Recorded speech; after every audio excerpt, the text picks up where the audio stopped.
Bonjour à tous et bienvenue dans cette nouvelle vidéo. Aujourd'hui il s'agit enfin de vous faire un nouvel update lecture.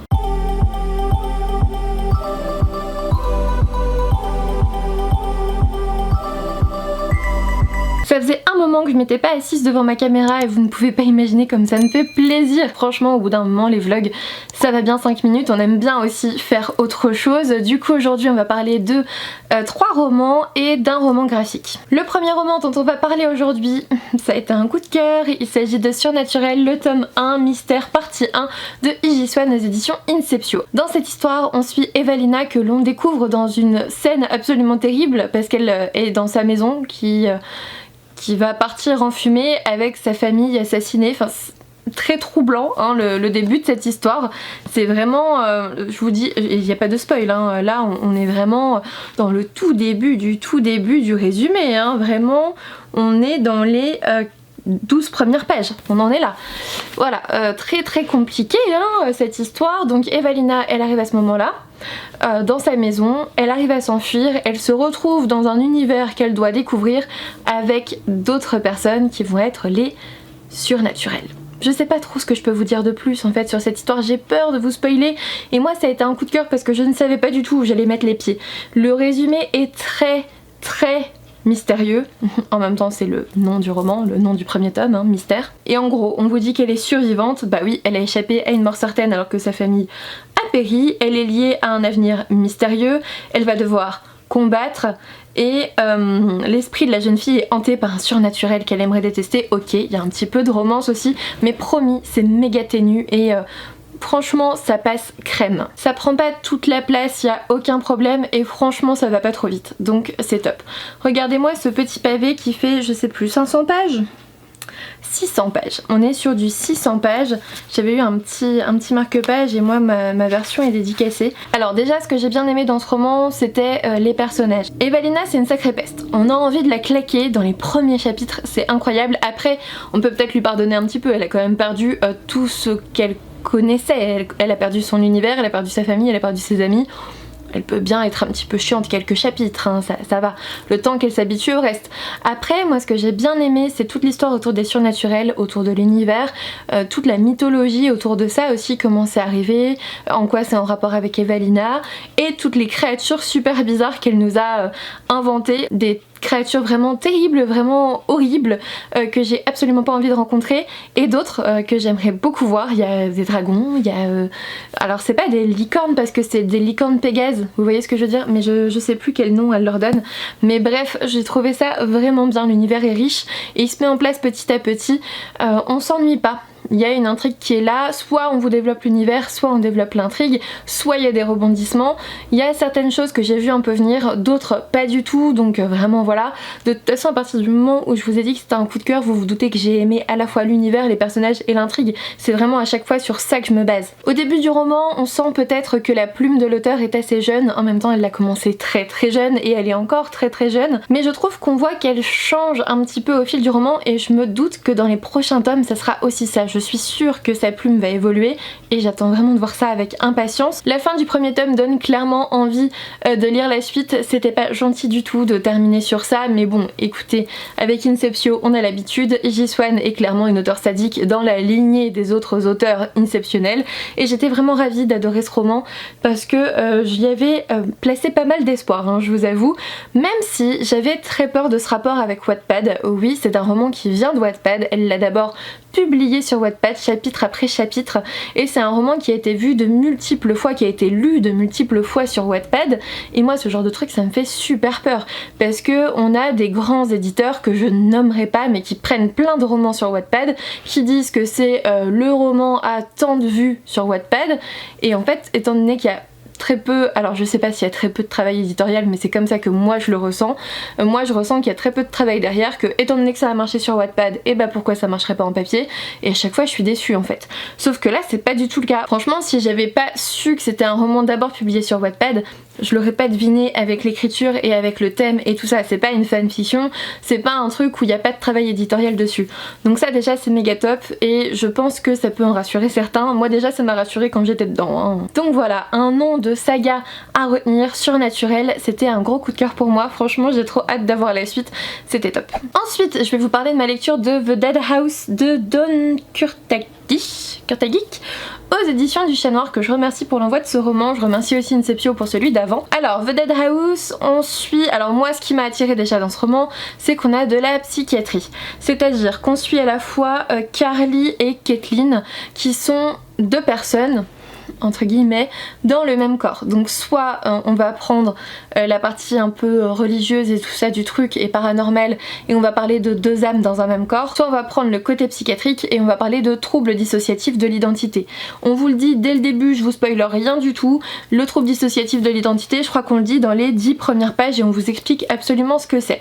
Alors à partir de ce moment là c'était plutôt pas mal. Moi ce que j'ai beaucoup aimé dans ce roman c'est sa forme, c'est à dire que, alors déjà au niveau éditorial c'est plutôt cool, et en fait vous alternez entre des entrées de journaux intimes, des mails échangés, des rapports de vidéos, etc. Parce que oui, on est dans une enquête, il s'est passé un gros truc mais on sait pas trop quoi.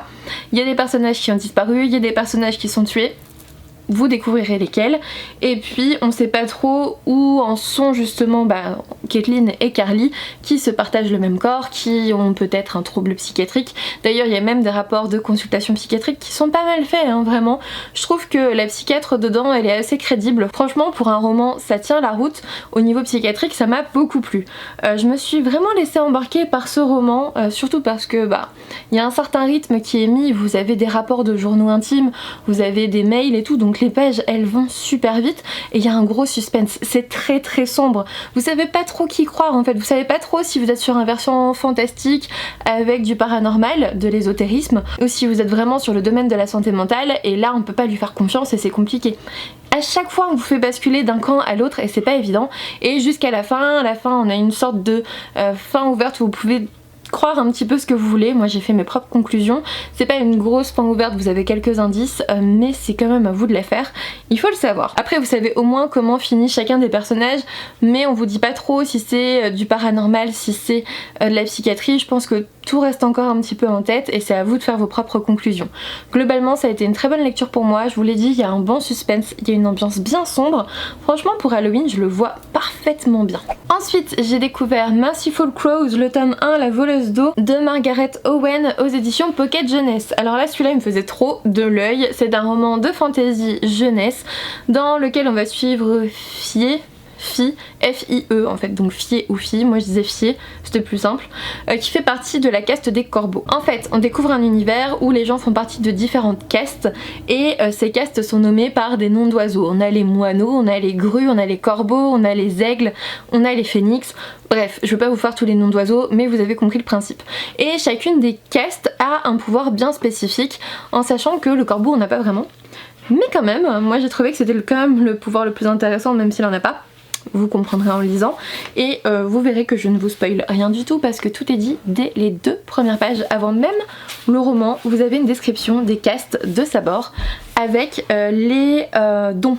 Les dons, ils appellent pas ça des pouvoirs, ils appellent des dons de naissance, et le corbeau n'en a pas. Mais il peut faire des trucs quand même vachement cool. Le boulot de Fie et de sa bande, les corbeaux, c'est de se balader sur la route. Ils n'ont pas vraiment de maison, franchement c'est une bande itinérante. Et en gros ils se baladent sur les chemins jusqu'à ce qu'ils voient une colonne de fumée. Quand on a une colonne de fumée, en gros, c'est qu'il faut aller par là pour récupérer des pestiférés. Oui, on est à un moment donné où il y a une peste qui sévit et en gros le boulot des corbeaux c'est d'achever par charité les gens atteints de la peste et de les brûler avant qu'ils ne contaminent tout le village. Et bizarrement, on sait pas trop pourquoi, eux ils attrapent jamais la peste. Allez savoir. Peut-être que c'est dû à tout ce qu'on nous dit après dans tout le roman, je ne sais pas. Mais bref, leur rôle c'est d'aller récupérer les pestiférés et de les empêcher de contaminer tout le monde. Du coup, ils sont pas très bien vus, hein. Ils sont vraiment plus bactères, c'est la caste la plus précaire, la plus mal vue. Et pourtant, moi je trouve ça assez incroyable parce que au final, sans eux, tout le monde serait mort en fait. Si vous faites du mal aux corbeaux et qu'ils viennent plus dans votre village après, vous allez attraper la peste de votre voisin parce qu'ils l'ont pas récupéré. Je sais pas. Bref, en tout cas les corbeaux sont franchement maltraités et leur histoire va vraiment changer au moment où ils vont être appelés au palais. Et oui, ça faisait longtemps qu'il n'y avait pas un membre de la famille royale qui avait été atteint de la peste. Et puis voilà, au moins 20 ans. Et puis là d'un coup, hop, il faut aller en chercher 2. Donc ils y vont et finalement ils découvrent qu'ils doivent aider le prince héritier à rejoindre ses alliés. Et je vous laisse là parce qu'il est pas si grand que ça. Je vous ai pas dit tout le début, hein, promis, c'est vraiment quelques éléments du résumé et vraiment globaux. L'univers m'a beaucoup plu. J'ai bien aimé les personnages. Fie, c'est pas une adolescente qui s'apitoie sur elle-même, attention. Elle a vraiment beaucoup de courage, elle a beaucoup d'ambition. Et puis, alors oui, parfois elle a des doutes, hein, elle est pas juste badass, mais elle sait l'être quand il faut. Et il y a un moment donné où il faut, elle a pas le choix et elle le fait. Et je l'ai trouvé génial. J'ai beaucoup aimé les 2 garçons qui vont croiser sa route. Franchement, j'ai bien aimé leur personnalité.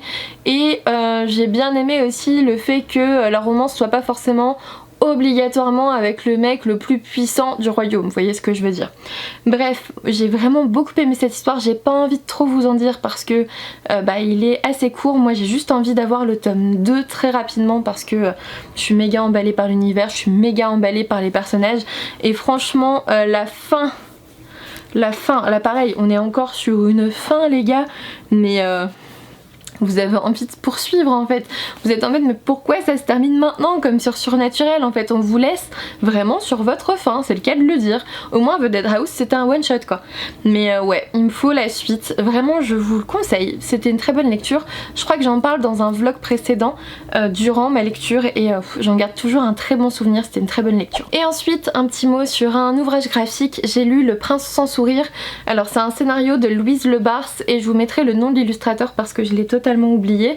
C'est publié par les éditions Noir d'Absinthe et en gros j'avais profité de leur offre pour le confinement où on donnait ce qu'on voulait et on avait globalement toutes les bibliothèques numériques et j'en avais profité pour le découvrir. J'ai beaucoup aimé le scénario, j'ai beaucoup aimé l'écriture. On est face à un conte, hein, d'accord, et je peux pas vous raconter l'histoire parce que c'est un conte, donc il y a 15 pages quoi, enfin je peux pas, sinon je vais tout vous spoiler. J'ai beaucoup aimé en tout cas l'espèce de morale de l'histoire. J'ai beaucoup aimé les réflexions qui sont apportées par Louise Le Barse. Après j'étais pas méga fan des illustrations, je dois le dire. J'ai trouvé que c'était un peu brouillon, parfois on avait encore les traits de brouillon derrière. Je sais ça peut être un style, j'y connais rien en graphisme, je sais même pas faire un bonhomme bâton correct vraiment. Je suis très mal placée pour critiquer les illustrations des gens qui sont bien plus talentueux que moi. Mais c'est pas mon truc, c'était pas mon style d'illustration favori, c'est pas vraiment le genre que j'affectionne et j'ai trouvé ça un peu brouillon. Voilà, c'est tout ce que je me permettrai de dire dessus parce que je suis vraiment pas compétente là-dessus. Maintenant le conte m'a beaucoup intéressée, j'ai bien aimé la morale de l'histoire, j'ai bien aimé la mise en place et j'ai retrouvé un petit peu de la plume de Louise Le Barse même dans la jeunesse, donc ça m'a beaucoup plu. Cette vidéo est maintenant terminée, j'espère qu'elle vous a plu. Pour moi c'était pas évident parce qu'il y avait certains de ces romans que j'avais lus il y a plus d'un mois je crois et du coup c'était pas forcément évident. Heureusement je les ai tellement bien aimés ces romans que le ressenti est toujours là et que j'ai toujours envie d'avoir la suite, etc. Mais c'est vrai que c'est un exercice difficile hein, d'en parler à distance. N'hésitez pas à me laisser un petit commentaire si j'ai su attiser votre curiosité pour l'un de ces titres ou si vous en avez déjà lu un et que vous voulez m'en parler, franchement ça serait avec plaisir. Un petit pouce bleu, un abonnement si ça n'est toujours pas fait, ça aussi ça me ferait très plaisir. Et puis je vous dis à bientôt pour une nouvelle vidéo. Take no bullshit. You should know, no, no, no. I'm about to explode.